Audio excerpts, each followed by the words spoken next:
चलिए आज ultimate academic की तरफ से जो आपका नया टॉपिक स्टार्ट हुआ है जीओसी, उसका थर्ड वीडियो लेक्चर है जिसमें हम देख रहे थे रेजोनेंस के बारे में। तो मैं आपसे बातचीत करूंगा, अगर रेजोनेंस हो रही होगी तो रेजोनेंस किस कंडीशन में रेजोनेंस होगा उसके बारे में बातचीत करेंगे। मैं यहाँ पे बातचीत करूंगा रेजोनेंस, यहाँ आपसे मैं बातचीत करूंगा रेजोनेंस, मैं कहूँगा रेजोनेंस। तो रेजोनेंस अगर होगा तो इसके लिए कंडीशन क्या है, ध्यान देना। रेजोनेंस इज पॉसिबल, आप कहेंगे रेजोनेंस इज पॉसिबल। आप कहेंगे फर्स्ट में कंपाउंड मस्ट बी कंजुगेटेड, यहाँ कहेंगे कंपाउंड मस्ट बी, आप कहेंगे मस्ट बी कंजुगेटेड। कंपाउंड आपका कंजुगेट होनी चाहिए। अब ध्यान देना, कंजुगेट कंपाउंड किसको कहेंगे। जैसे मैं कंजुगेटेड कंपाउंड के बारे में अगर मैं बातचीत करूंगा, कंजुगेटेड कंपाउंड, तो आप कहेंगे कि compound having alternatively double and single bond अगर मिल जाए तो आप उसको कंजुगेटेड कंपाउंड कहेंगे। यहाँ पे मैं लिख देता हूँ कंपाउंड हैविंग अल्टरनेटिवली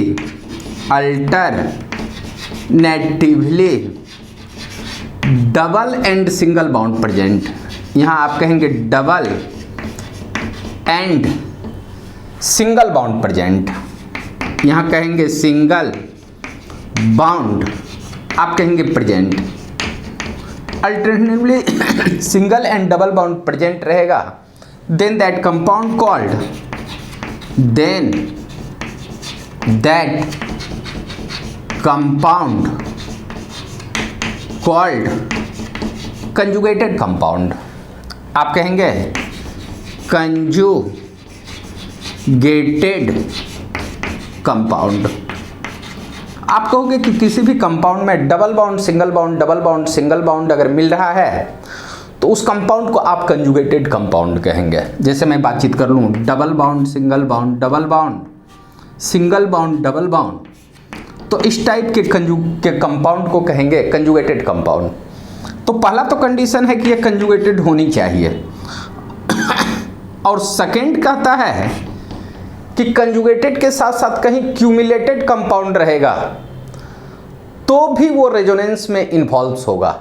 आप कहेंगे cumulative, CUMULATATIVE, cumulative compound, cumulated compound.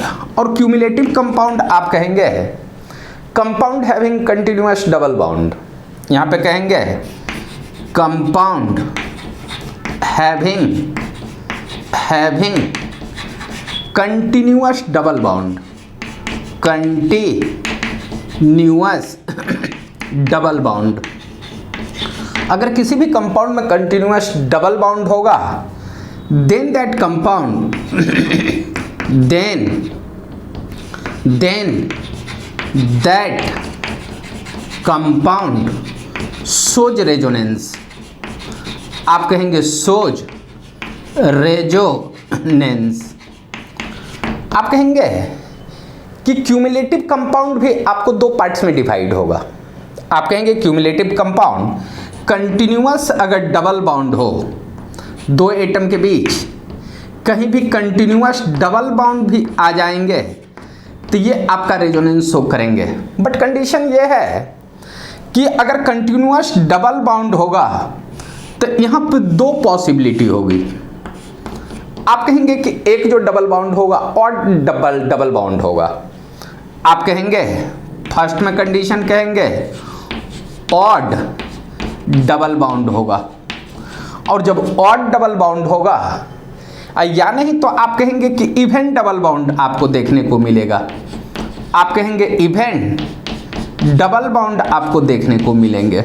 ध्यान देना, जब ऑड डबल बॉन्ड होगा तो ओवरऑल ऑल मॉलिक्यूल्स प्लेनर होगा।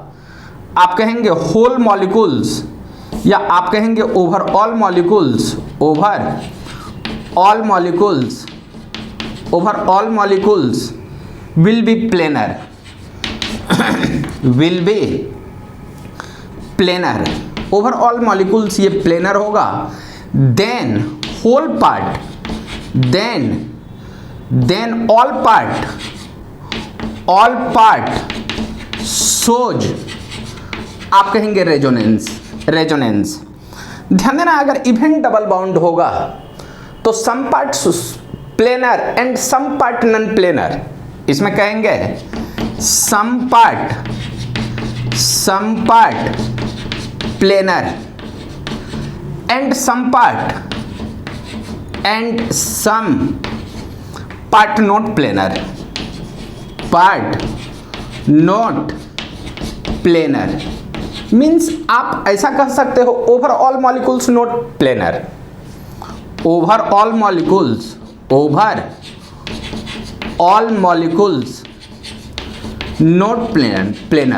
Not planar. अगर नॉट प्लेनर होगा तो all molecules not shows resonance, so all parts of molecules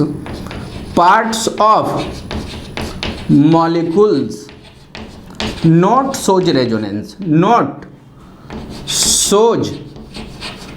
shows resonance. पहले इतना को लिख लीजिए, ये तुम्हारा बेसिक एक आइडिया हुआ कि कंजुगेटेड कंपाउंड होगा और क्यूमुलेटिव कंपाउंड होगा। कंजुगेटेड कंपाउंड होगा alternatively double bond and single bound, double bond single bound, double bond single bound आते जाए तो कंजुगेटेड कंपाउंड। और क्यूमुलेटिव कंपाउंड कहेंगे कंटिन्यूअस डबल बाउंड हो। और जब कंटिन्यूअस डबल बाउंड आएगा तो उसमें दो कंडीशन मिलेंगे, एक आपका ऑड होगा, उसमें पूरे मॉलिक्यूल्स में रेजोनेंस होगा, और एक होगा इवन डबल बाउंड, उसमें से कुछ पार्ट जो कोएक्सियल पार्ट रहेगा रेजोनेंस शो करेगा, बट पूरे मॉलिक्यूल्स में रेजोनेंस पॉसिबल नहीं है। इतना को लिख लीजिए। उसके बाद मैं पहले कंजुगेटेड कंपाउंड के बारे में बातचीत करूंगा कि कोई भी कंपाउंड अगर कंजुगेटेड है तो उसके साथ भी बहुत सारे कंडीशन हैं। किस किस कंडीशन के लिए रेजोनेंस होगा, किस किस कंडीशन के लिए रेजोनेंस नहीं होगा, इसके बारे में देखेंगे। पहले इतना को लिख लीजिए, उसके बाद बातचीत करते हैं।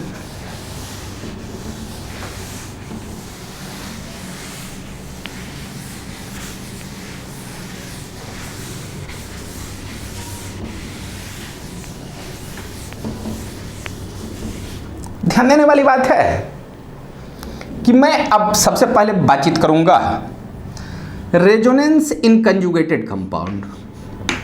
मैं बातचीत करूंगा resonance in conjugated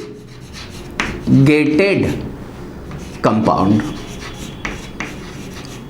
resonance in conjugated compound. ध्यान देना, इसके मैं some important points conjugated compound के बारे में बातचीत करूं तो आप कहेंगे कि कंजुगेटेड कंपाउंड, कंजुगेटेड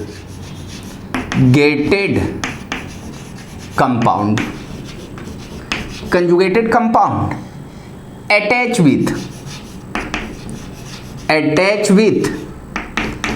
आप कहेंगे vacant atomic orbitals, vacant atomic orbital. ध्यान देना, वैकेंट एटॉमिक ऑर्बिटल्स को आप यहां पे कार्बोकेटाइन के भी फॉर्म में जानोगे। कार्बोकेटाइन, अगर कहीं कार्बोकेटाइंस रहेगा तो आपका रेजोनेंस होगा। ध्यान देना, सेकेंड कहता है कंजुगेटेड कंपाउंड्स अटैच विथ, यानी आप कहेंगे कंजुगेटेड कंपाउंड अटैच विथ, यहां पे कहेंगे conjugated compound attach with vacant D orbitals, means conjugated compound attach हो वैकेंट डी ऑर्बिटल्स। इस सारे के बारे में बातचीत करेंगे। हम p ऑर्बिटल्स के भी बारे में बातचीत करेंगे, vacant atomic orbitals, atomic orbitals में मैं कहूंगा p ऑर्बिटल्स, और यहां पे मैं कह रहा हूं d ऑर्बिटल्स।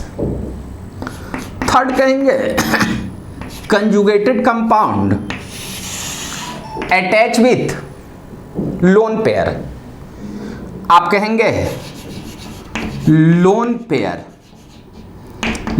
पेयर, या आप इसको निगेटिव चार्ज भी कह सकते हैं, निगेटिव चार्ज कह सकते हैं, या इसी को हम कहेंगे कार्ब एनायन के साथ, कार्ब एनायन के साथ अटैच होनी चाहिए, तो आपका रेजोनेंस होगा। ध्यान देना, फोर्थ कंडीशन कहता है यहां कार्ब एनायन, या इसी को मैं आप कहूंगा कि रिलीजिंग ग्रुप भी कह सकते हो, रिलीजिंग ग्रुप, इसी को आप रिलीजिंग ग्रुप भी कह सकते हो। ध्यान देना, ये जो 4 कंडीशन है रेजोनेंस के लिए, आप कहेंगे कंजुगेटेड कंपाउंड्स अटैच विथ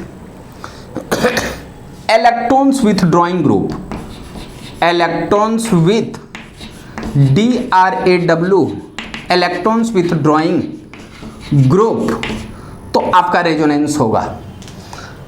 और लास्ट में अगर मैं बातचीत करूं तो conjugated compound attach with कार्बिन, नाइट्रीन and benzene, उस कंडीशन में भी आपका रेजोनेंस होगा।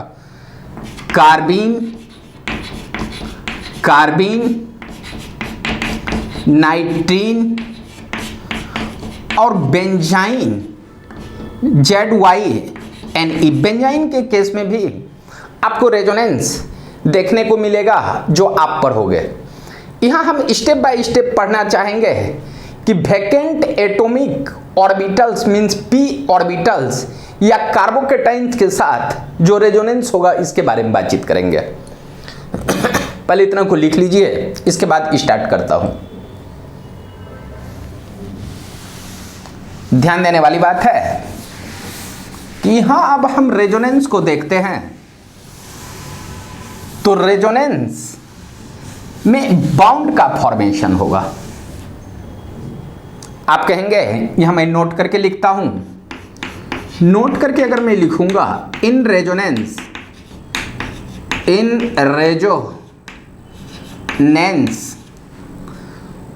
One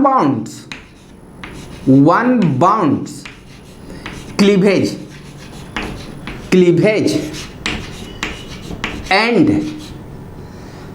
and a new bounds forms simultaneously। आप कहेंगे कि एक ही कंडीशन में एक बाउंड टूटेगा, एक बाउंड बनेगा भी।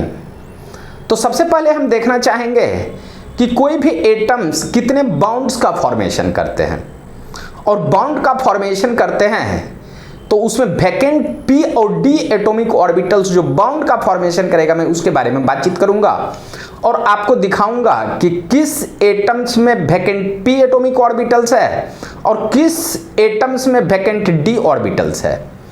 तो ध्यान देना, in resonance one bounds cleavage and one bounds form, और ये बाउंड फॉर्म्स जो होगा इन कोवेलेंट बाउंड, इन कोवेलेंट बाउंड में ऐसा होगा। तो ध्यान देना, यहां मैं आपसे बातचीत करूंगा, ये जो कोवेलेंट बाउंड बनाएंगे, कोवेलेंट बाउंड का जो फॉर्मेशन करेंगे, ये जो कौन कौन से एटम्स होंगे। ध्यान देना, अगर हम पीरियोडिक टेबल देखते हैं तो ध्यान देना, ये बोरन, कार्बन, नाइट्रोजन, ऑक्सीजन और यहां फ्लोरीन के बारे में बातचीत करूंगा। तो covalent bound non metals form करता है, यहां आप कहेंगे नॉन मेटल्स, और पीरियोडिक टेबल में पी ब्लॉक के एलिमेंट ये नॉन मेटल्स होंगे और यही आपका कोवेलेंट बाउंड बनाएंगे। बोरोन के नीचे एल्युमिनियम आएंगे, कार्बन के नीचे सिलिकॉन आएंगे, नाइट्रोजन के नीचे फास्फोरस मिलेंगे, ऑक्सीजन के नीचे सल्फर, फ्लोरीन के नीचे आपको क्लोरीन मिलेंगे। रेजोनेंस में मेनली इतना ही एटम्स रेजोनेंस में इन्वॉल्व होगा। और अगर रेजोनेंस में इन्वॉल्व हो रहा है तो कौन कितने बाउंड बनाएंगे ये तो बाउंडिंग में आप पढ़े हुए ही हैं, बट फिर भी मैं यहाँ आपको बता देना चाहता हूँ, क्योंकि विद्यार्थी लोग थोड़ा सा फ्यूज रहता है कि वैकेंट एटॉमिक ऑर्बिटल्स कहाँ आया, पी ऑर्बिटल्स कहाँ आया, डी ऑर्बिटल्स कहाँ आया। ये मैं सारे कुछ यहाँ पे बताते चलूँगा, जिससे आगे जा करके आपको कोई प्रॉब्लम नहीं होगी। ध्यान देने वाली बात है, ये जो पीरियड है पीरियडिक टेबल का ये सेकेंड पीरियड है, सेकेंड पीरियड। और इसके बारे में बातचीत करूं तो ये थर्ड पीरियड है। और फर्स्ट पीरियड में हाइड्रोजन और हीलियम सी रहता है, और सेकेंड पीरियड में ये सब एलिमेंट। तो ध्यान देने वाली बात है कि यहाँ अगर मैं बोरन के बारे में बातचीत करूं और एल्युमिनियम के बारे में बातचीत करूं तो इस दोनों में आपको मिलेंगे वैकेंट पी ऑर्बिटल्स। आप कहेंगे वैकेंट पी ऑर्बिटल्स मिलेंगे, वैकेंट पी ऑर्बिटल्स। और ध्यान देने वाली बात है कि यहाँ सिलिकॉन, फास्फोरस, सल्फर और क्लोरीन में अगर हम देखते हैं तो आप कहेंगे कि इस सारे में वैकेंट डी ऑर्बिटल्स मिलेंगे, वैकेंट डी ऑर्बिटल्स मिलेंगे। और ये वैकेंट डी ऑर्बिटल्स मिलेंगे तो सिलिकॉन, फास्फोरस, सल्फर और क्लोरीन, आप कहेंगे कि ये सारे के सारे एलिमेंट सोच करेगा वेरिएबल वैलेंसी मीन्स इसमें बाउंड बनाने की टेंडेंसी। अगर सल्फर के बारे में बातचीत करूं तो सल्फर 2 भी बाउंड बना सकते हैं, 4 भी बना सकते हैं, 6 भी बाउंड बना सकते हैं। तो यहां अगर मैं बाउंड फॉर्मेशन के बारे में बातचीत कर लूं तो ये जो सल्फर हैं ये जो बाउंड फॉर्म करेंगे ये 2 भी करेंगे, 4 भी करेंगे, 6 भी करेंगे। फास्फोरस के बारे में बातचीत करेंगे तो ये 3 बाउंड भी बनाएंगे और 5 बाउंड भी बना सकते हैं। उसको मैं अभी देखूंगा, आपके भरोसे मैं छोड़ नहीं सकता हूं, क्योंकि मैं इतना समझ जाऊं कि आप लोग सब कुछ जानते हैं तो मेरे पास पढ़ने से आपको कोई फायदा नहीं होगा। इसलिए मैं चाहूंगा स्टेप बाय स्टेप सारे प्रोसेस को मैं बता दूं। हो सकता है 2-4 वीडियो लेक्चर ज़्यादा जाए, बट मैं बताऊंगा तो जरूर बताऊंगा। और ध्यान देना, ये जो बोरन है ये नॉर्मल कंडीशन में 3 बाउंड बनाएंगे, कार्बन नॉर्मल कंडीशन में 4 बाउंड बनाएंगे, नाइट्रोजन के बारे में बातचीत करेंगे 3 बाउंड बनाएंगे, और ऑक्सीजन के बारे में बातचीत करूंगा तो 2 बाउंड, और फ्लोरीन के बारे में बातचीत करूंगा तो 1 बाउंड बनाएंगे। बट नाइट्रोजन पे अगर पॉजिटिव चार्ज अगर मैं दे दूं तो ये जो है ना आपको 4 बाउंड्स का फॉर्मेशन करेंगे। N पॉजिटिव चार्ज, ये लाइक कार्बन, यहां पे आप कहेंगे ये लाइक होगा कार्बन के जैसा, और कार्बन आपका 4 बाउंड्स बनाएंगे। मीन्स नाइट्रोजन पे अगर पॉजिटिव चार्ज आ जाएंगे तो यहां जो आपका बाउंड बनेगा ये 4 बाउंड मिलेगा। अब उसी तरह से अगर ऑक्सीजन है और ऑक्सीजन पे मैं अगर पॉजिटिव चार्ज ले आऊं, यहां पे मैं कह रहा हूं ऑक्सीजन पे पॉजिटिव चार्ज, तो ऑक्सीजन पे जब पॉजिटिव चार्ज मिल जाएंगे आपको तो ये लाइक नाइट्रोजन, ये देख ऑक्सीजन पे पॉजिटिव 1 इलेक्ट्रॉन कमेगा एटॉमिक नंबर नाइट्रोजन, तो आप कहेंगे कि ये नाइट्रोजन, तो उस कंडीशन में ऑक्सीजन 3 बाउंड्स, क्योंकि नाइट्रोजन 3 बाउंड्स, तो आप कहेंगे 3 बाउंड्स फॉर्म्स।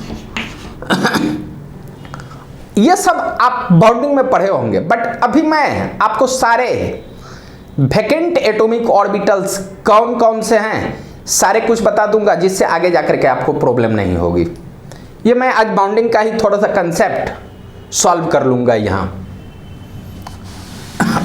पहले इतना को लिख लीजिए, उसके बाद बातचीत करते हैं।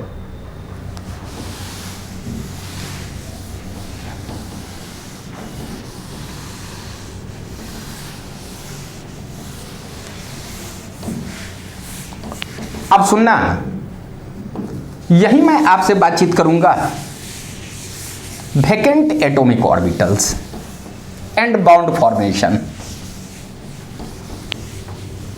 यहां मैं बातचीत करूंगा vacant atomic orbitals, vacant atomic orbital and bound formation, and bound formation के बारे में, बाउंड फॉर्मेशन के बारे में, vacant atomic orbitals and bound formation के बारे में। और बोरॉन का एटॉमिक नंबर 5 है, तो जब इसका इलेक्ट्रॉनिक कॉन्फ़िगरेशन लिखेंगे तो 1s2 2s2 और यहाँ पे आप कहेंगे 2p1। ध्यान देना, ग्राउंड स्टेट में s ऑर्बिटल्स में आपको 2 इलेक्ट्रॉन्स मिलेंगे और p ऑर्बिटल्स में आपको यहाँ जो इलेक्ट्रॉन्स मिलेंगे 1 इलेक्ट्रॉन्स ही आपको दिखाई देंगे। और ये px एटॉमिक ऑर्बिटल्स में है, py भी वैकेंट है और pz भी वैकेंट है। आप कहेंगे कि ये s होगा। जब इसको हम एक्साइटेड स्टेट में ले जाएंगे, एक्साइटेड स्टेट में, तो आप कहेंगे कि इसका एक इलेक्ट्रॉन्स यहां से उठ करके इस ऑर्बिटल्स में आ जाएंगे।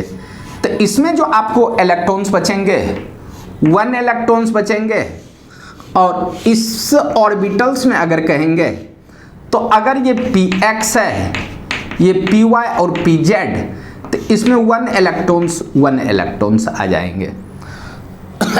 इसमें इलेक्ट्रॉन्स है ही नहीं, तो इसमें इलेक्ट्रॉन्स नहीं है, तो इसको आप कहेंगे vacant atomic orbitals, atomic orbitals. ध्यान देना, जितने अनपेयर्ड इलेक्ट्रॉन्स आपको मिलेंगे उतना ही आपका बाउंड का फॉर्मेशन। आप कहेंगे in this case 3 unpaired electrons, आप कहेंगे 3 अनपेयर्ड इलेक्ट्रॉन्स, सो बोरॉन फॉर्म्स 3 बाउंड्स। आप कहेंगे 3 बाउंड्स एंड हाइब्रिडाइजेशन,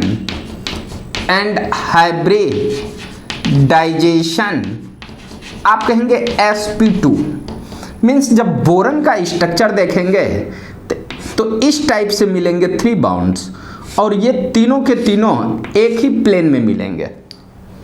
3 बाउंड बनाएंगे, इसको थोड़ा सा ठीक ढंग से दिखा दूं तो आप कहोगे कि ये जो बोरॉन है, बोरॉन यहाँ इस टाइप से मिलेंगे, ये तीनों के तीनों एक ही प्लेन में मिलेंगे। और ये जो वैकेंट एटॉमिक ऑर्बिटल्स है, ये वैकेंट एटॉमिक ऑर्बिटल्स इस प्लेन के परपेंडिकुलर मिलेंगे। ये सारे के सारे प्लेनर हैं, बट ये vacant atomic orbitals, vacant atomic orbital are perpendicular of hybridized sp2। ध्यान देना, ये जो p ऑर्बिटल्स है और यही p ऑर्बिटल्स रेजोनेंस में इन्वॉल्व होंगे। अब मैं कार्बन के बारे में बातचीत करूंगा थोड़ा सा। यहाँ पे कार्बन के बारे में, बोरॉन में आपने देखा कि ये pz एटॉमिक ऑर्बिटल्स वैकेंट हैं। क्या कार्बन में एटॉमिक ऑर्बिटल्स वैकेंट हैं? इसके बारे में हम बातचीत करेंगे। एक्चुअली देखा गया है कि कार्बन जब नॉर्मल स्टेट में रहता है, उस पर कोई चार्ज नहीं रहता है, तो उस कंडीशन में कार्बन के पास वैकेंट एटॉमिक ऑर्बिटल्स होता ही नहीं है। और जब वैकेंट एटॉमिक ऑर्बिटल्स नहीं होगा तो रेजोनेंस में इन्वॉल्व नहीं होगा। बट जैसे ही कार्बन पे पॉजिटिव चार्ज आएगा, उसमें वैकेंट एटॉमिक ऑर्बिटल्स क्रिएट होता है, और जब वैकेंट एटॉमिक ऑर्बिटल्स क्रिएट होगा तो वो रेजोनेंस में इन्वॉल्व होगा। जैसे मैं आपसे बातचीत करूं कार्बन के बारे में, कार्बन का जब देखेंगे एटॉमिक नंबर तो ये 6 मिलेंगे, और इलेक्ट्रॉनिक कॉन्फ़िगरेशन लिखेंगे 1s2 2s2 और यहाँ पे कहेंगे 2p2। ध्यान देना ग्राउंड स्टेट में इसमें जो है 2 इलेक्ट्रॉन्स मिलेंगे और यहाँ पे आप कहेंगे इसमें जो इलेक्ट्रॉन्स मिलेंगे ये भी 2 ही मिलेंगे, ये 2 और दोनों अनपेयर्ड इलेक्ट्रॉन्स हैं। तो ध्यान देना आगे जब हम पढ़ेंगे तो कार्बन का जब हम फॉर्मेशन के बारे में बातचीत करेंगे तो नॉर्मल कंडीशन में कार्बन 2 ही बॉन्ड बनाएंगे क्योंकि इसमें 2 अनपेयर्ड इलेक्ट्रॉन्स है और एक वैकेंट एटॉमिक ऑर्बिटल्स है। तो आगे हम कार्बन पढ़ेंगे जब कार्बन 2 बॉन्ड का फॉर्मेशन करता है तो एक वैकेंट एटॉमिक ऑर्बिटल्स होता है जो रेजोनेंस में इन्वॉल्व होता है। बट जब इसको हम एक्साइटेड स्टेट में लाते हैं, एक्साइटेड स्टेट यहां आप कहेंगे फर्स्ट एक्साइटेड स्टेट में अगर आप इसको लाते हो तो आप कहेंगे कि इसका जो एक इलेक्ट्रॉन से मूव करके इसमें चले आएंगे और इसमें चले जाएंगे तो आप कहना कि इसमें 1 इलेक्ट्रॉन्स और इसमें जो है ना आपको 1 2 3 आप कहेंगे कि ये s, ये px py और pz। ध्यान देना p ऑर्बिटल्स का जो 3 सब ऑर्बिटल्स था ये फुल हो चुका है और इसमें कोई वैकेंट एटॉमिक ऑर्बिटल्स है नहीं। आप कहेंगे कि इन case of neutral carbon, in case of neutral carbon 4 unpaired electrons present, unpaired electron present, so carbon forms 4 bound and absent vacant atomic orbitals,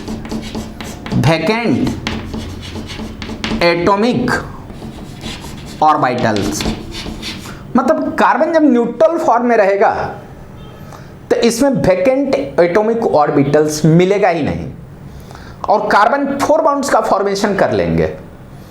but carbon having positive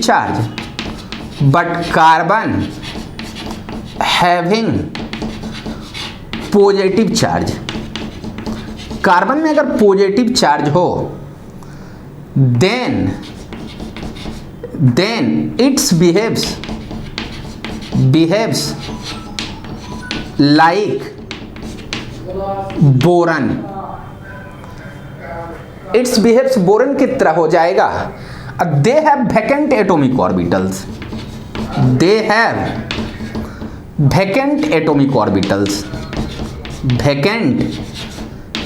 atomic orbital and shows resonance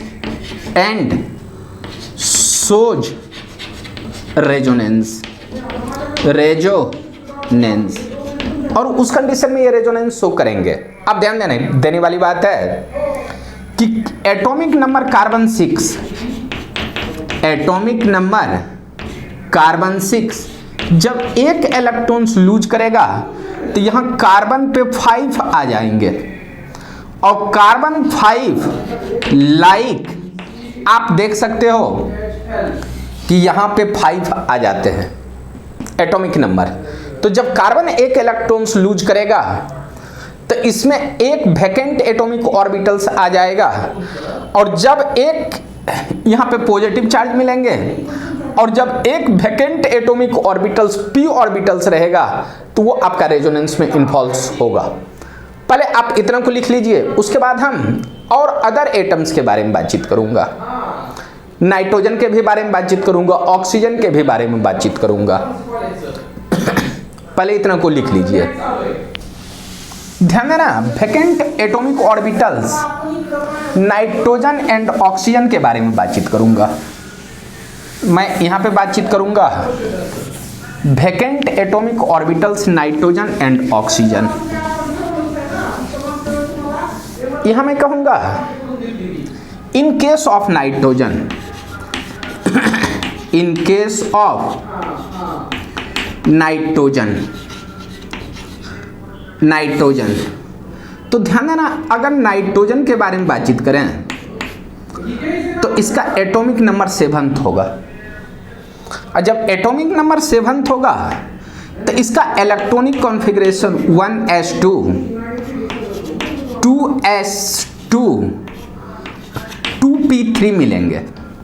ground state में आप कहेंगे इसमें 2 electrons, p में भी आपके 3 electrons मिलेंगे।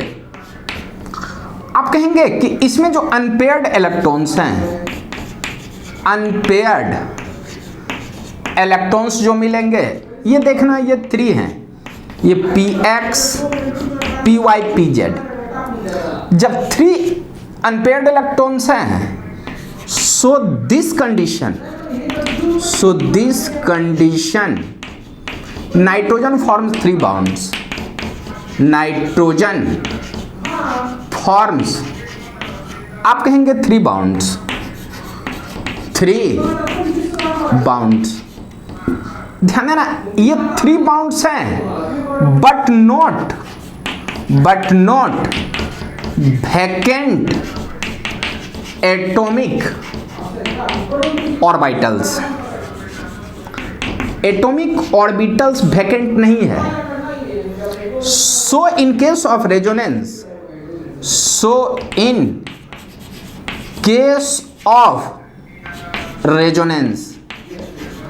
Resonance nitrogen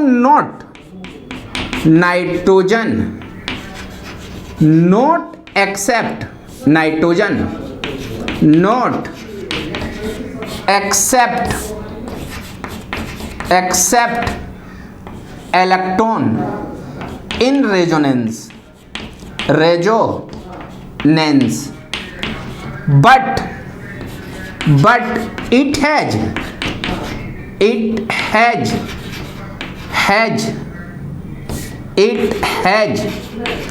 donate electron in vacant atomic orbitals,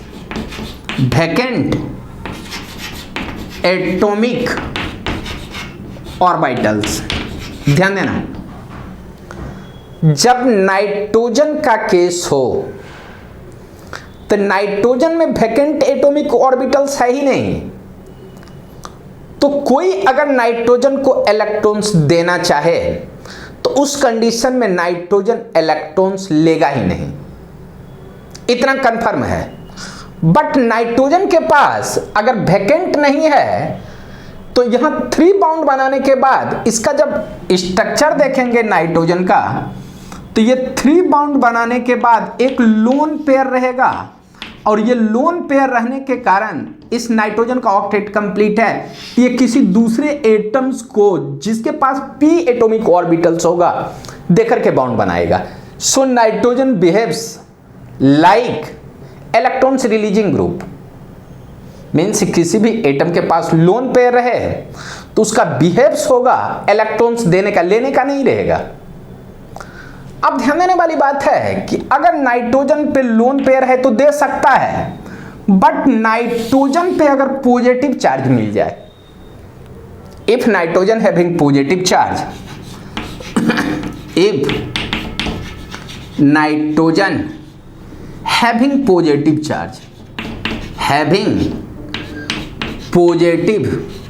charge, अब nitrogen में अगर पॉजिटिव चार्ज आ जाए तो उस कंडीशन में आप क्या करेंगे? तो उस कंडीशन में ना तो ये दे सकता है ना तो ये ले सकता है, मींस नाइट्रोजन का कोई भी पार्ट्स रेजोनेंस में इन्वॉल्व नहीं होगा। जैसे मैं आपसे दिखा देता हूं, नाइट्रोजन एटॉमिक नंबर 7 है, जब ये इलेक्ट्रॉन्स लूज करेगा तो नाइट्रोजन का जो एटॉमिक नंबर होगा वो 6 होगा, और ये नाइट्रोजन का 6 होगा, ये लाइक होगा ये C6 के जैसा। और अभी मैं आपको बताया हूं कि कार्बन जो 6 हैं, कार्बन 6, या आप कहेंगे इसी को आप कहेंगे N पॉजिटिव चार्ज 6, इसका जो इलेक्ट्रॉनिक कॉन्फ़िगरेशन बताए हैं 1s2 2s2 और 2p2 बताया हूं। S में यहाँ पे 2 इलेक्ट्रॉन्स मिलेंगे और इधर जो आपको मिलेंगे ये 2 इलेक्ट्रॉन्स मिलेंगे। ये ग्राउंड स्टेट में है। ग्राउंड स्टेट जब ये एक्साइटेड स्टेट में जाएंगे, एक्साइटेड स्टेट में जाएंगे तो ध्यान देने वाली बात है, इसका एक इलेक्ट्रॉन्स मूव करके इसमें आएंगे और ये आपको कुछ इस तरह से दिखने लगेंगे। ये एक एक इलेक्ट्रॉन्स, एक इसमें बचेंगे, इसका एक इलेक्ट्रॉन्स इसमें है। आप कहेंगे ये 4 अनपेयर्ड इलेक्ट्रॉन्स, यहां 4 unpaired electrons.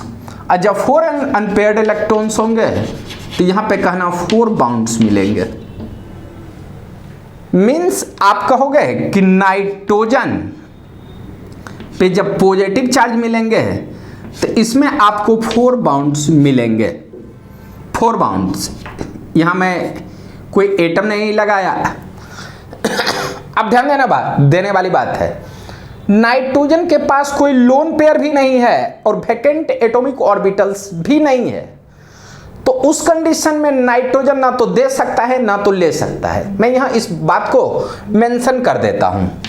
Nitrogen having in positive cases, in positive charge cases, nitrogen having 4 bonds, having 4 bonds and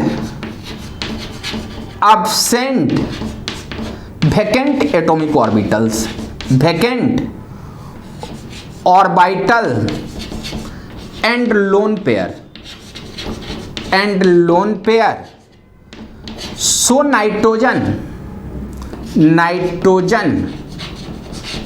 neither accept, neither lone pair accept, pair accept or donate, so not involves in resonance, so not involves in resonance, in resonance, उस condition में ये resonance में involve नहीं होगा। तो मैं यहां इतना बताया हूं कि नाइट्रोजन पे पॉजिटिव चार्ज अगर होगा तो वो 4 बाउंड्स बनाएंगे, बट ना तो वो इलेक्ट्रॉन्स दे सकता है ना तो इलेक्ट्रॉन्स ले सकता है। ऐसा कंडीशन पॉसिबल होगा। अब ध्यान देना, अब मैं थोड़ा सा ऑक्सीजन के बारे में बातचीत कर लूं। ऑक्सीजन के केस में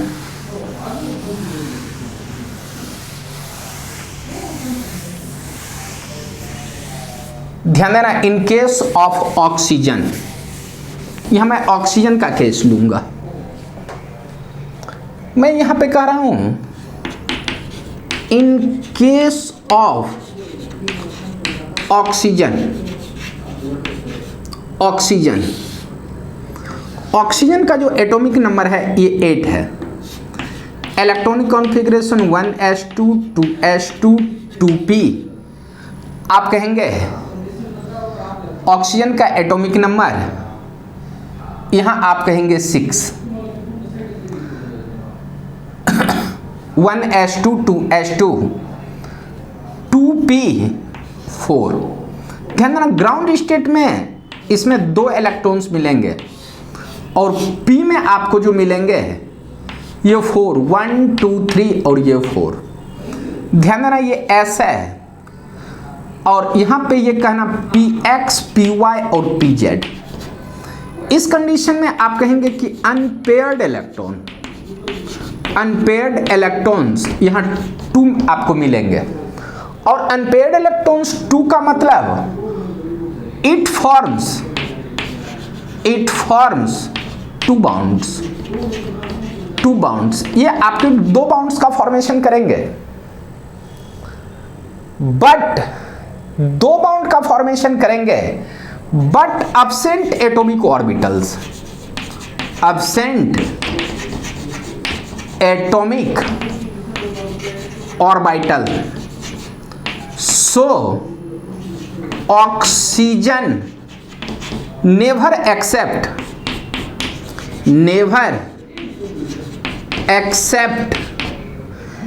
electron pair other element to bound formation।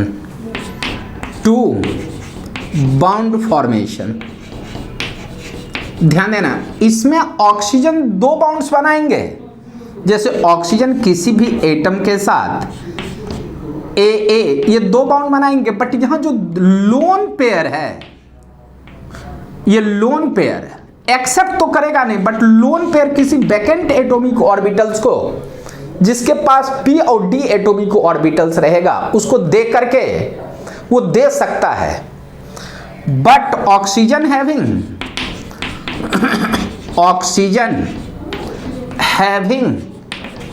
Octet completed, octet यहां देखना 2 2 4 2 6 octet completed, so they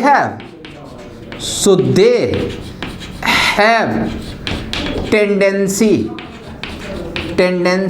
to donate electron। so oxygen behaves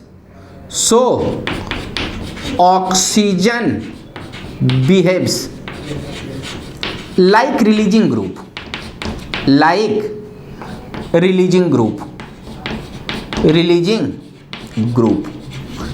so oxygen का बिहेव्स जो होगा रिलीजिंग ग्रुप की तरह होगा कि अगर ऑक्सीजन के एडजेसेंट एटम के साथ कोई वैकेंट p ऑर्बिटल्स आ जाए या d ऑर्बिटल्स आ जाए, जिसको इलेक्ट्रॉन्स लेने की टेंडेंसी होगी, वो देकर के उसके साथ बॉन्ड बना सकता है।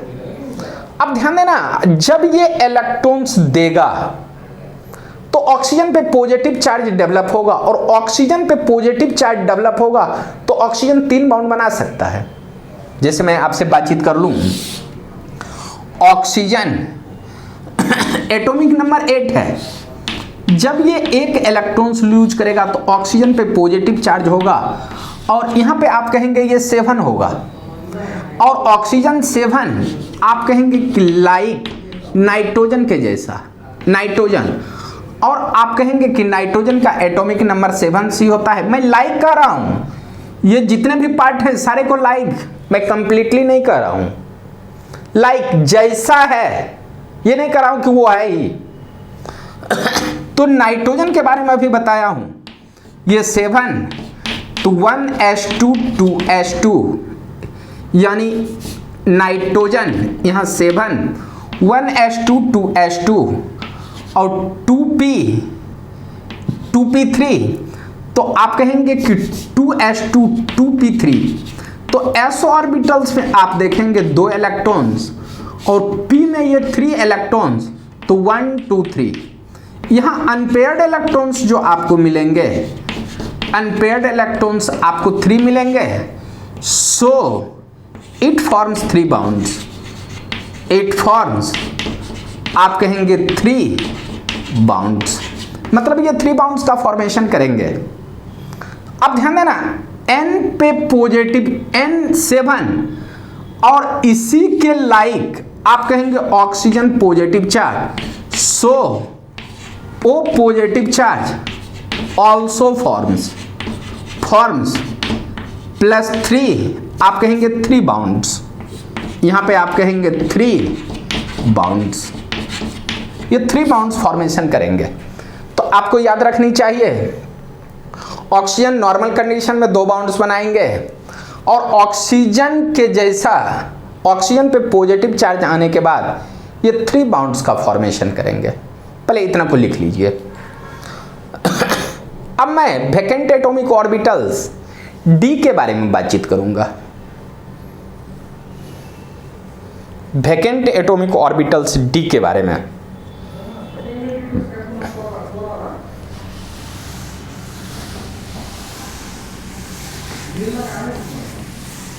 यहां अब हम बातचीत करेंगे वैकेंट एटॉमिक ऑर्बिटल्स d। अब हम बातचीत करेंगे vacant atomic orbital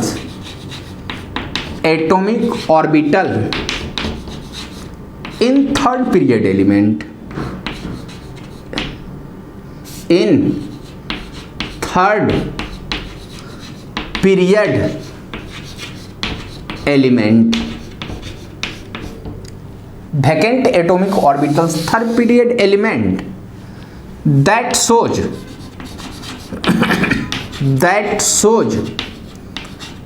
variable valency,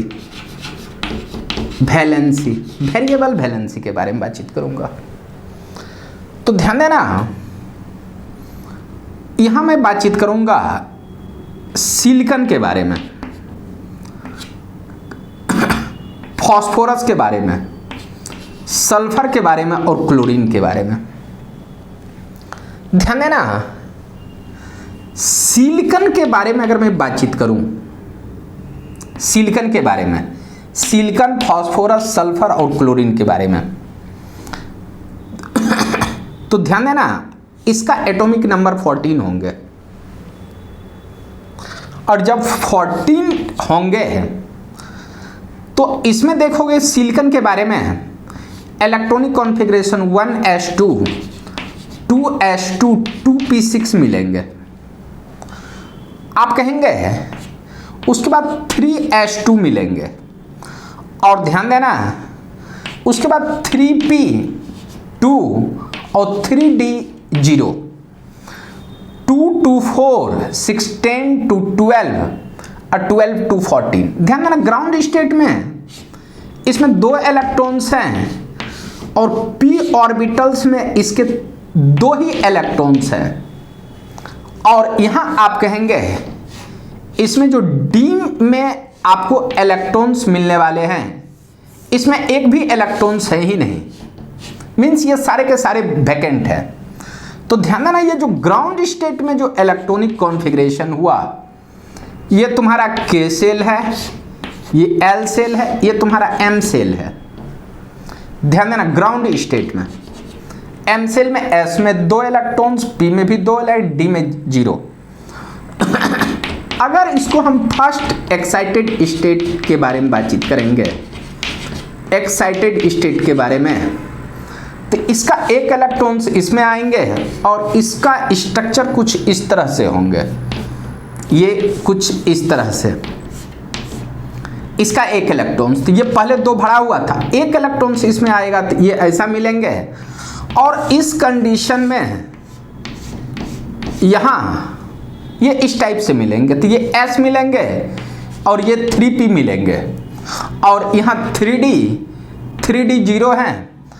तो सिलिकॉन के केस में 4 अनपेयर्ड इलेक्ट्रॉन्स है। आप कहेंगे in this case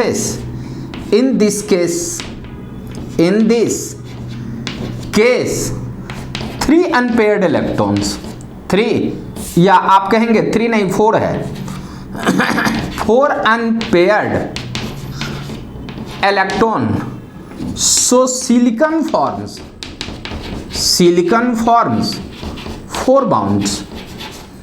4 bonds, but it has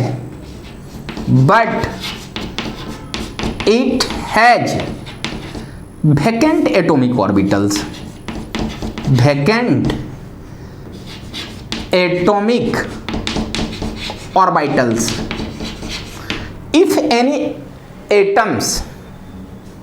if any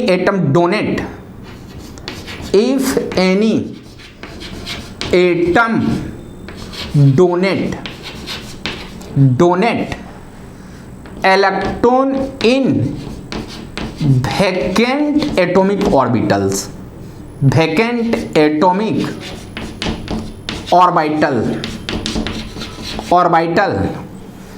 then it forms more than 4 bonds,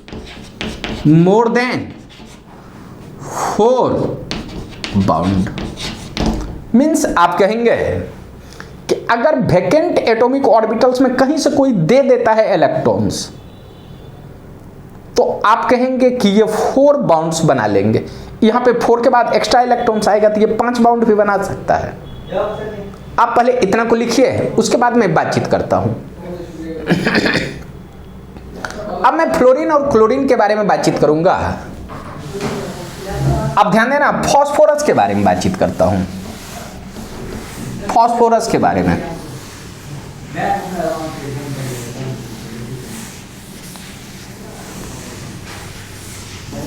phosphorus के बारे में ध्यान देना, फास्फोरस के बारे में बातचीत करूं तो फास्फोरस के बारे में बातचीट करूं तो फास्फोरस का एटॉमिक नंबर 15 होगा। इलेक्ट्रॉनिक कॉन्फ़िगरेशन अगर देखूंगा 1s2 2s2 2p6, 10 electrons, 5 electrons को बढ़ना है। आप कहेंगे 3s2 3p, आप कहेंगे 3। ध्यान देना, जब ग्राउंड स्टेट में आपने कॉन्फ़िगरेशन देखा तो ये तुम्हारे K सेल, ये तुम्हारे L और 3p और यहाँ पे 3d आपके 0 मिलेंगे। ये ग्राउंड स्टेट में जो आप अगर इसको देखते हैं तो S में आपको 2 इलेक्ट्रॉन्स मिलेंगे और p ऑर्बिटल्स में आपको 3 इलेक्ट्रॉन्स देखने को मिलेंगे। तो ध्यान देना, ग्राउंड स्टेट में 3 अनपेयर्ड इलेक्ट्रॉन्स है। यहाँ पे आप कहेंगे in ground state it has 3 unpaired electron, so phosphorus forms 3 bonds, 3 bonds form करेंगे। और यहां जो 3d हैं, ये d, इसमें कोई इलेक्ट्रॉन्स है ही नहीं। ये आपके 3s हैं, ये 3p और यहां पे आपका 3d 0 है। बट इन एक्साइटेड स्टेट, यहां मैं कह रहा हूं बट इन एक्साइटेड स्टेट, जब एक्साइटेड स्टेट होगा तो यहाँ का एक इलेक्ट्रॉन्स जंप करके इसमें आ जाएंगे और यहाँ पे अगर जंप करेंगे तो यहाँ देखना, ये तुम्हारे 3 इलेक्ट्रॉन्स यहाँ मिलेंगे और एक इलेक्ट्रॉन्स आपके d ऑर्बिटल्स में आ जाएंगे, इसमें आ जाएंगे। तो ध्यान देना, ये S है, ये 3p का है, ये 3s 3p 3d और इसमें ये और ये सारे के सारे आपके वैकेंट एटॉमिक ऑर्बिटल्स हैं, वैकेंट एटॉमिक ऑर्बिटल्स आपके हैं। ध्यान देना, in this condition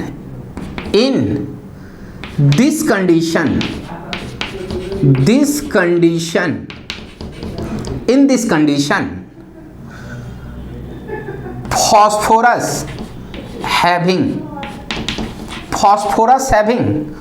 5 unpaired electrons, 5 unpaired electrons, so phosphorus forms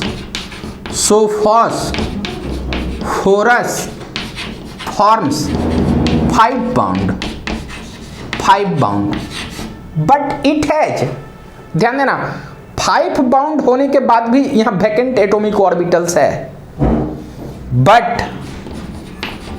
it has vacant atomic orbitals, vacant d atomic orbital, so it has tendency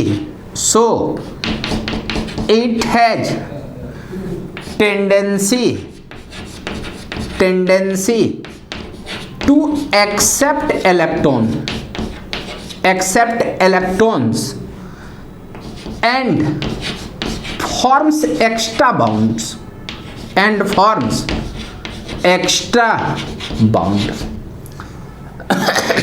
ध्यान दोगे। अब मैं यहां आपको बताना चाहूंगा कि P3 भी बाउंड बनाते हैं और 5 भी बाउंड बनाते हैं, बट फॉस्फोरस को टेंडेंसी होता है कि हम एक्स्ट्रा भी बाउंड बना लेंगे जब मेरे पास वैकेंट एटॉमिक ऑर्बिटल्स है।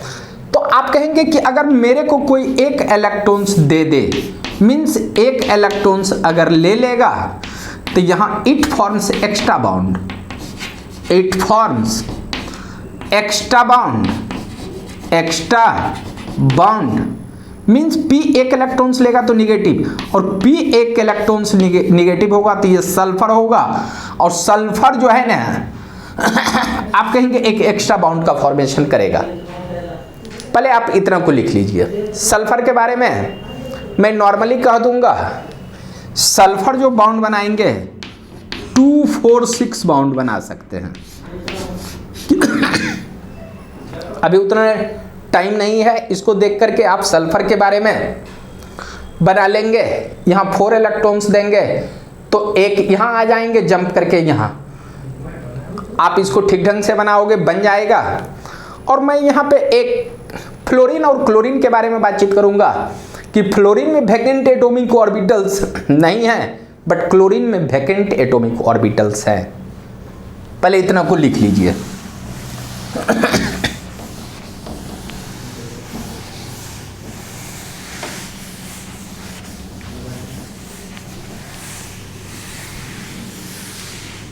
अब यहां मैं बातचीत करूंगा vacant atomic orbitals, vacant atomic orbital, orbital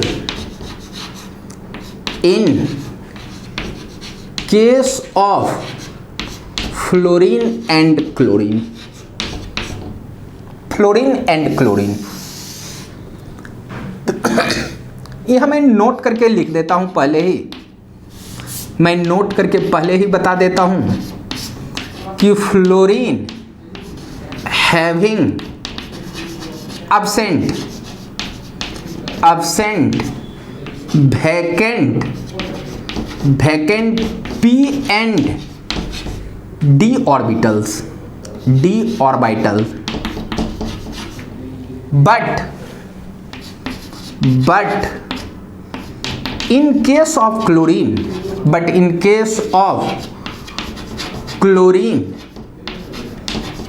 it had vacant d orbitals। अब आपको भी तो दिखाई देना चाहिए कि वैकेंट है या नहीं है। अगर वैकेंट है तो कौन सा है, वैकेंट नहीं है तो क्यों नहीं है, इसको देखते हैं। ध्यान देना, फ्लोरीन का जो एटॉमिक नंबर होगा ये 9 होगा, और 9 होगा तो इलेक्ट्रॉनिक कॉन्फ़िगरेशन लिखेंगे तो 1s2 2s2 2p5 के बारे में बातचीत करेंगे। ध्यान देना, इसमें ग्राउंड स्टेट अगर देखते हो तो इसको अगर मैं K सेल मान लूं तो ये तुम्हारे L सेल मिलेंगे, और इसमें 2 इलेक्ट्रॉन्स मिलेंगे, और इस P में अगर मैं बातचीत करूं तो इसमें आपको 5 इलेक्ट्रॉन्स 1 2 3 4 5। ध्यान देना, 1 अनपेयर्ड इलेक्ट्रॉन्स है, 1 unpaired electrons. So fluorine forms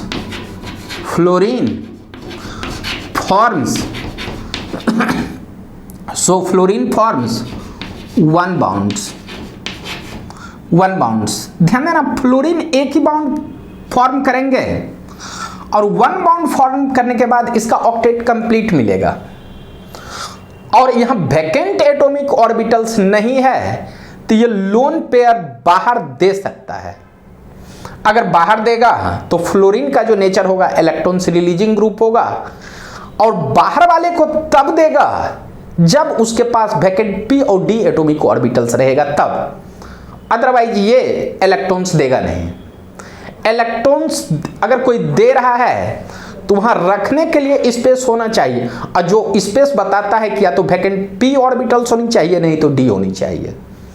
but ध्यान देना, फ्लोरीन के केस में वैकेंट p ऑर्बिटल्स है ही नहीं। अगर यहाँ पे वैकेंट p ऑर्बिटल्स नहीं है या d ऑर्बिटल्स नहीं है तो ये ले नहीं सकता है बट दे सकता है। Fluorine forms one bond and it has 3 lone pair 1 2 3। It has 3 lone pair so it has donate tendency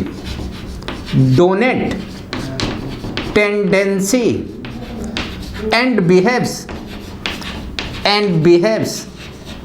like releasing group, like आप कहेंगे रिलीजिंग ग्रुप की तरह बिहेव्स करेगा। ये आपने फ्लोरीन को देखा। अब यहां अगर मैं क्लोरीन के बारे में बातचीत करूंगा तो क्लोरीन का एटॉमिक नंबर होता है 17। जब इसका इलेक्ट्रॉनिक कॉन्फ़िगरेशन आप लिखोगे तो 1s2 2s2 2p6। आप कहेंगे कि यहां होगा 3s2 3p 10 2, यहां पे 5 और 3d यहां आप कहेंगे 0। 2 2 4 6 10 10 2 12 12 5 17। ध्यान देना, ये तो तुम्हारे के सेल हुए, ये एल सेल और ये तुम्हारे एम सेल है। जब ग्राउंड स्टेट में इसको देखोगे तो इसमें 2 इलेक्ट्रॉन्स और इसमें अगर देख लूं तो ये 5 इलेक्ट्रॉन्स हैं 2 2 4 1 5 और डी ये जो है तुम्हारे इसमें कोई इलेक्ट्रॉन्स है ही नहीं, वैकेंट एटॉमिक ऑर्बिटल्स। ध्यान देना, ये तुम्हारा ग्राउंड स्टेट है, ग्राउंड स्टेट। और ग्राउंड स्टेट को मैं थोड़ा सा इसको ग्राउंड स्टेट को मैं थोड़ा सा इधर अगर लिख दूं, ग्राउंड स्टेट, ध्यान देना ग्राउंड स्टेट को मैं इसी पूरे पार्ट को उठा करके यहां लिखा, इसको उठा करके इस पॉइंट पे लिखा और यहां पे मैंने थोड़ा सा इसको बड़ा करने के लिए ऐसा लिखा 1 2 3 4, यहाँ 5, कुछ इस तरह से लिखा। ये पूरे के पूरे वैकेंट हैं। आप कहेंगे ग्राउंड स्टेट में इसके 1 अनपेयर्ड इलेक्ट्रॉन्स हैं, तो क्लोरीन नॉर्मल कंडीशन में एक ही बाउंड का फॉर्मेशन करेगा। बट जैसे ही इसको फर्स्ट एक्साइटेड स्टेट पे ले जाएंगे, एक्साइटेड स्टेट पे, तो ध्यान देना इसका एक इलेक्ट्रॉन्स मूव करके इसमें आ जाएंगे और उस कंडीशन में क्लोरीन का जो इलेक्ट्रॉनिक कॉन्फ़िगरेशन होगा कुछ इस तरह से दिखाई देंगे। यहाँ का एक इलेक्ट्रॉन्स इसमें आ गए तो यहाँ आप कुछ इस तरह से लिख सकते हो, यहाँ पे कुछ इस तरह से। तो इसमें 3 अनपेयर्ड इलेक्ट्रॉन्स हैं 1 2 3, तो ये 3 बाउंड्स बनाएंगे और यहां देखो ये 1 बाउंड्स का फॉर्मेशन करेंगे। मींस क्लोरीन 1 बाउंड्स भी फॉर्म करेंगे और 3 बाउंड्स भी फॉर्म करेंगे। बट ध्यान देना अगर मैं सेकेंड एक्साइटेड स्टेट पे चला जाऊं, सेकेंड एक्साइटेड स्टेट पे चला जाऊं तो इसका एक इलेक्ट्रॉन्स इसमें आ जाएंगे, तो उस कंडीशन में आप कहेंगे कि यहाँ पे 2 इलेक्ट्रॉन्स यहाँ ये कुछ इस तरह से दिखाई देंगे और ये 1, ये तुम्हारे 2, ये 3, एक इलेक्ट्रॉन्स पहले से इसमें था। तो यहाँ ध्यान देना, यहाँ जो बाउंड बनाएंगे 1 2 3 4 5 अनपेयर्ड, तो आप कहेंगे 5 बाउंड बनाएंगे। ये सेकेंड एक्साइटेड स्टेट में 5 बाउंड। अब ध्यान देना थर्ड एक्साइटेड स्टेट, यहां मैं कह दूं अगर थर्ड एक्साइटेड स्टेट, यहां कहूंगा थर्ड एक्साइटेड स्टेट, तो इसका एक इलेक्ट्रॉन्स इसमें चले जाएंगे और इसमें आप कहोगे ये कुछ इस तरह से आपको दिखाई देंगे, ये कुछ इस तरह से 1 2 3। तो आप कहेंगे कि इसमें 7 बाउंड्स का फॉर्मेशन हो सकता है, 7 बाउंड्स का फॉर्मेशन। ध्यान देना, नॉर्मल कंडीशन में अगर फ्लोरीन एक बाउंड बना रहे हैं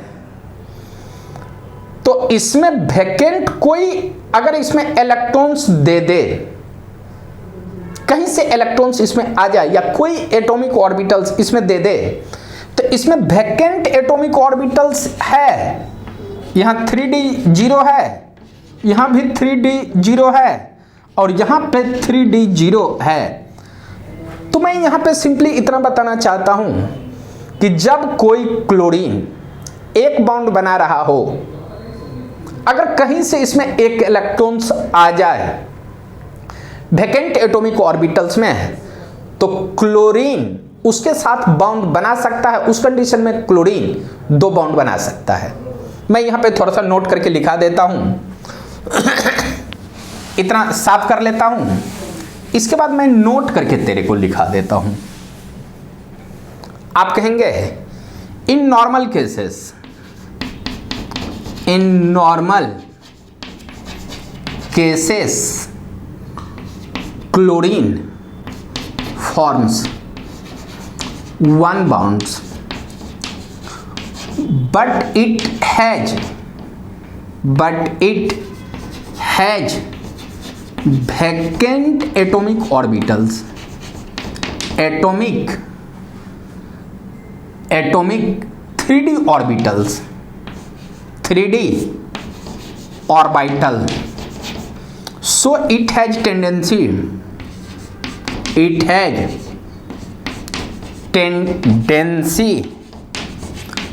to accept electron,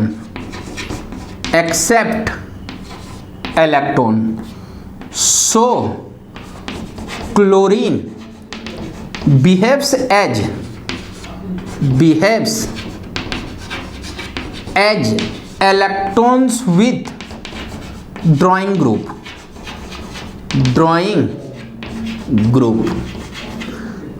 but it has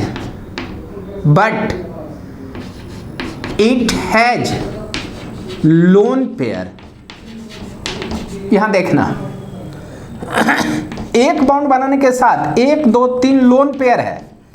अगर लोन पेयर है so it's behaves like releasing group, ध्यान देना, अगर कोई वैकेंट एटॉमिक ऑर्बिटल्स में इलेक्ट्रॉन्स दे दे, ये इलेक्ट्रॉन्स बाहर से लेने की भी टेंडेंसी रखेगी, और लोन पेयर अगर इसमें है तो ये बाहर इलेक्ट्रॉन्स देने की भी टेंडेंसी रखेगी। तो क्लोरीन का केस जो है एक क्रूशियल केस है कि ये इलेक्ट्रॉन्स दे करके भी बाउंड बना सकता है, इलेक्ट्रॉन्स लेकर के भी बाउंड देगा तब जब इसके वैलेंस से एडजेसेंट पोजीशन पे कोई वैकेंट p और d एटॉमिक ऑर्बिटल्स हो। तो आज के क्लास में आपने देखा कि कोई भी एटम इलेक्ट्रॉन्स एक्सेप्ट तभी करेगा जब उसके पास वैकेंट p और d एटॉमिक ऑर्बिटल्स हो, और इलेक्ट्रॉन्स जब कोई एटम्स अगर किसी दूसरे को देना हो तो उसका ऑक्टेट कंप्लीट रहे, उसके पास लोन पेयर हो, तो वो देने की भी टेंडेंसी रखेगा और देगा उसी को जिसके पास वैकेंट p और d एटॉमिक ऑर्बिटल्स रहेगा।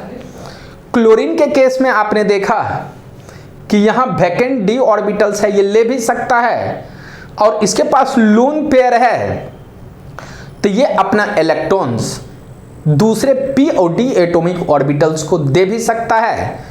सो क्लोरीन का जो बिहेव्स होगा बोथ इलेक्ट्रॉन्स रिलीजिंग और ड्रॉइंग ग्रुप दोनों की तरह बिहेव्स करेगा। और आज का लेक्चर मैं यहीं पे समाप्त कर रहा हूं। नेक्स्ट क्लास में अगेन फिर से मिलेंगे और फिर से बातचीत करेंगे। रेजोनेंस का कार्बोकेटाइन नेक्स्ट डे रेजोनेंस बताऊंगा। अभी तो सिर्फ देखे कि बाउंड बनाएगा, कौन देगा कौन लेगा, इतना के बारे में देखे। नेक्स्ट क्लास बॉन्ड बनता कैसे है, इलेक्ट्रॉन्स देता कैसे है, इसके बारे में बातचीत करेंगे। Thank you, bye.